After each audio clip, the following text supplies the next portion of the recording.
पात्र राजनीति के जरिए झारखंड की राजनीति में खास पहचान बनाने वाले जयराम महतो ने आगामी विधानसभा चुनाव में 55 सीटों पर चुनाव लड़ने की घोषणा की है। रांची के ऑक्सीजन पार्क में मीडिया कर्मियों को संबोधित करते हुए झारखंडी भाषा खतियान संघर्ष समिति के प्रमुख जयराम महतो ने कहा कि विधानसभा चुनाव में सवर्ण उम्मीदवार भी उतारे जाएंगे, जिसमें बुद्धिजीवी वर्ग के लोग शामिल होंगे। उन्होंने लोकसभा चुनाव के दौरान राज्य की जनता से मिले समर्थन के लिए आभार जताते हुए कहा कि विधानसभा चुनाव में पार्टी मजबूती के साथ चुनाव लड़ने का काम करेगी। जयराम महतो ने कहा कि विधानसभा का चुनाव राज्य के मुद्दों पर लड़ेंगे। झारखंड का सबसे ज्वलंत मुद्दा अभी छात्रों की निराशा है। राज्य के छात्रों की जो हताश है वह विधानसभा चुनाव में हमारा एक महत्वपूर्ण मुद्दा होगा। इस मौके पर रांची लोकसभा के उम्मीदवार देवेंद्र नाथ महतो भी मौजूद थे।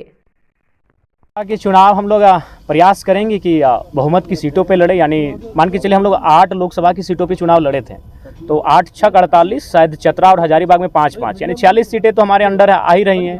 तो उन 46 सीटों पे तो लड़ना ही है। उसके बाद हम लोग जमशेदपुर में प्रत्याशी नहीं दिए थे, खूंटी पे नहीं दिए थे, गोड्डा में नहीं दिए थे। तो हमें लगता है इन 3 लोकसभा में हम लोग जाएंगे, वहाँ हमारे वोटर्स हैं, वहाँ हमारे कार्यकर्ता हैं। तो हमें लगता है कि 55 के आसपास विधानसभा सीटों पर हम लोग चुनाव लड़ते हुए दिखेंगे। तो क्या आप लोग निर्दलीय लड़ेंगे कि कुछ? नहीं, देखिए दिल्ली इसी क्रम में गए थे। दिल्ली जाने का कार्य डेमोक्रेसी का स्कूल में भी शामिल होना था और चुनाव संबंधित इलेक्शन कमीशन से जानकारियों को भी लेना था। तो हमें लगता है 15 से 25 दिनों के दरमियान हमारी पार्टी का सिंबल भी अलॉटमेंट होने की संभावना बन जाएगी और पार्टी को रजिस्ट्रेशन नंबर भी अलॉटमेंट हो जाएगा। तो पहले इंडियन स्कूल ऑफ डेमोक्रेसी, उसके बाद जेएनयू। जी। इस तरह के व्याख्यान का क्या अर्थ है कि जयराम राष्ट्रीय परिदृश्य में अपनी पहचान और शिनाख्त को बनाना चाहते हैं?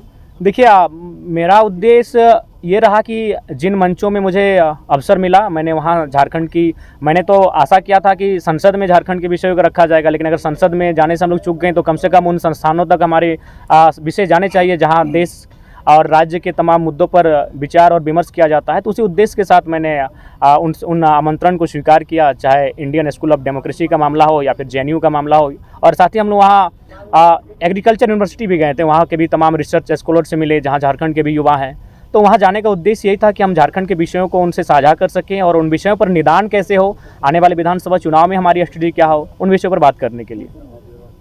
विधानसभा चुनाव आप लड़ने जा रहे हैं, तो आपका मुद्दा फिर क्या होगा? देखिए, विधानसभा का चुनाव राज्य के मुद्दों पर आएंगे। राज्य का सबसे ज्वलंत मुद्दा अभी छात्रों की निराशा है और छात्रों की जो हताशा है वो हमारा एक महत्वपूर्ण मुद्दा रहेगा। हम लोग सरकार में आते हैं तो सबसे पहला हमारा प्राथमिकता जो रहेगा कि इस राज्य में नियमित परीक्षाएं होंगी और फ्री एंड फेयर एग्जाम लिए जाएंगे। अगर उसमें किसी प्रकार की गड़बड़ी होगी तो उसमें उच्च से उच्च पदाधिकारी क्यों ना है, उन्हें बिल्कुल बर्खास्त किया जाएगा। उनके साथ किसी प्रकार की कोताही नहीं बरती जाएगी। जयराम, आप पहली बार लड़े चुनाव, 8 लाख से ज़्यादा वोट आपके उम्मीदवारों को मिला है। आजसू पार्टी जो है वो अब एक तरह से अगले विधानसभा चुनाव तक का जो है रोड मैप उन्होंने जारी किया और उन्हीं इलाकों को वो फोकस कर रहे हैं जिन इलाकों में आपकी अच्छी खासी पैठ रही, वोट आपको मिला है।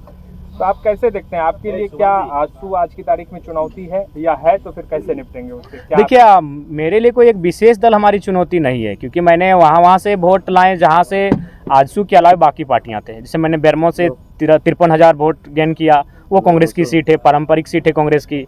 मैंने टुंडी से भी 60,000 वोट लाए, वो झारखंड मुक्ति मोर्चा की सीट है। मैंने डुमरी से 90,000 वोट लेकर आया हूँ, 90,000 मैंने हैं, वो झारखंड मुक्ति मोर्चा की पारंपरिक सीट है। तो ऐसा नहीं है, किसी एक दल से हमारी लड़ाई नहीं है, हमारी लड़ाई एक विचारधारा की है। और ये जो फिलहाल जो पॉलिटिक्स कर रहे हैं उससे जनता कहीं ना कहीं कट रही है। हाँ, नो डाउट हमें समय लगेगा, लेकिन आने वाले दिनों में झारखंड की पॉलिटिक्स में हम लोग बेहतर स्थिति में होंगे और एक बेहतर क्षेत्रीय पार्टी के रूप में होंगे। अकेले लड़ेंगे आप? जी, फिलहाल हम लोग विधानसभा का चुनाव अकेले लड़ेंगे। जयराम जी, ये देखा गया चुनाव